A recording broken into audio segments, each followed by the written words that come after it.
धन्यवाद सभापती महोदय।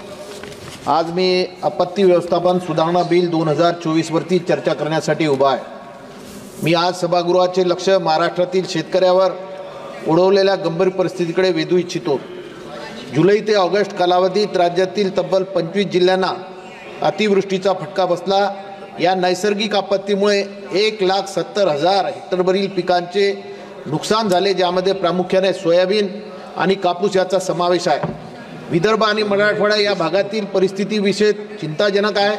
विदर्भामध्ये 97,652 हेक्टरवरील पिके अक्षरशः उद्ध्वस्त झाली आहेत। अध्यक्ष महोदय, राज्यातील शेतकऱ्यांना यंदा 50 लाख हेक्टरवर सोयाबीनची पेरणी केली होती, परंतु जुलै आणि ऑगस्ट हे सोयाबीनच्या शेंग्याच्या भरण्याचे महत्त्वाचे महिने आहेत। त्या काळात झालेल्या अतिवृष्टीमुळे आणि पूर परिस्थितीमुळे सोयाबीन पिके सडून गेली आहेत, ज्याप्रमाणे कापसालाही मोठ्या प्रमाणात नुकसान झालेलं आहे। अध्यक्ष महोदय, यवतमाळ जिल्ह्याची भीषण परिस्थिती या सभागृहासमोर मांडू इच्छितो। यवतमाळ जिल्ह्यामध्ये अतिवृष्टीमुळे आणि पूर परिस्थितीमुळे हजारो हेक्टरवरील पिकाचे नुकसान झाले। या 7 नागरिकांचा व 46 जनावरांचा मृत्यू झाला, तसेच 415 घरे कोसळून अनेक कुटुंबाचे बेघर व्हावे लागले। अध्यक्ष महोदय, वाशिम जिल्ह्याची परिस्थिती सुद्धा वेगळी नाही।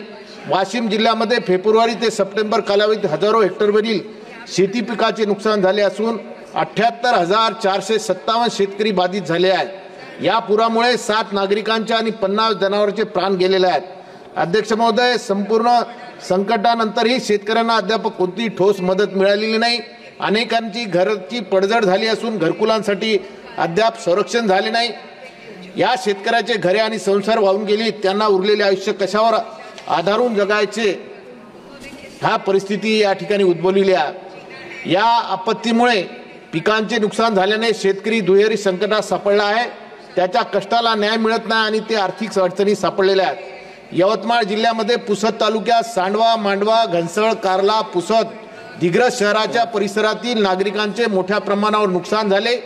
पुरामुळे घरामध्ये आणि दुकानामध्ये पाणी शिरल्याने लोकांचे संसार उद्ध्वस्त झालेले आहेत। तसेच नाल्याच्या आलेल्या पुरामुळे शेतातील काळी माती वाहून गेली आहे।